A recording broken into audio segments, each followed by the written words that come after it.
For the first 35 years of her life, Carolyn Jessop was a member of the Fundamentalist Latter Day Saints. Leaving a cult is difficult and dangerous. Ms. Jessop tells her story in Escape. There are around 80,000 polygamists in the state of Utah alone. And to get at polygamy and blanket it for prosecution is not going to happen. It's an impossible situation. So the authorities in Arizona and Utah, because it's so prominent there, and into Idaho, it's just gone into a situation for the last 50 years of, okay, we'll just ignore it. And I'm here saying, no, you cannot ignore this, because there are people who are having their lives destroyed. There's the human element here.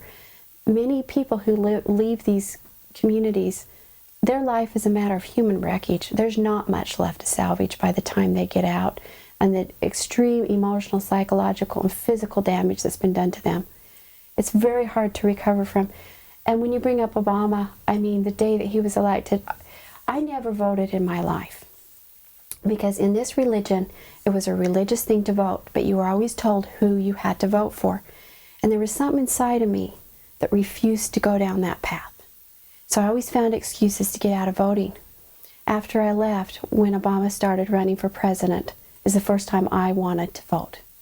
And I voted, and he won, and it was huge for me because Abraham Lincoln, one of the statements that he made is that there are two abominations in this country, slavery and polygamy. He dealt with slavery, and then he was assassinated. No one has dealt with polygamy. And it's time for it to be dealt with.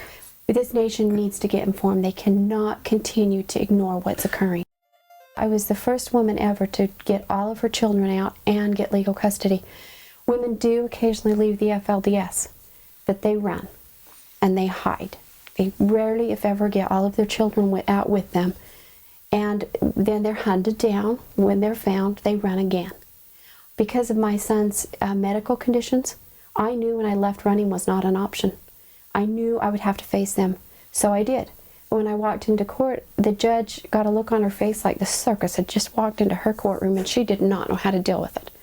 Here's a woman coming in, she's saying, I'm the fourth wife of a man who has 7 wives. He's fathered 54 children. I have 8 of them, and I want custody of my 8. So here, in many ways, we were both saying we've been breaking the law. Mm-hmm. We're both criminals. We openly acknowledge this. And I'm saying, I want children, I want custody. And he's saying, but I fathered these children, and I have the same emotions towards these children as any father, and I have rights. Well, more than I have rights.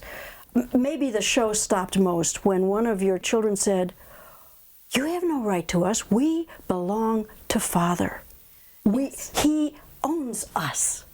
Children are property. In many ways, the very things that are going on within the FLDS, it is nothing more than legalized child abuse. And even when the authorities go in and they find the child abuse, it is so difficult to deal with the crime because you can't get witnesses.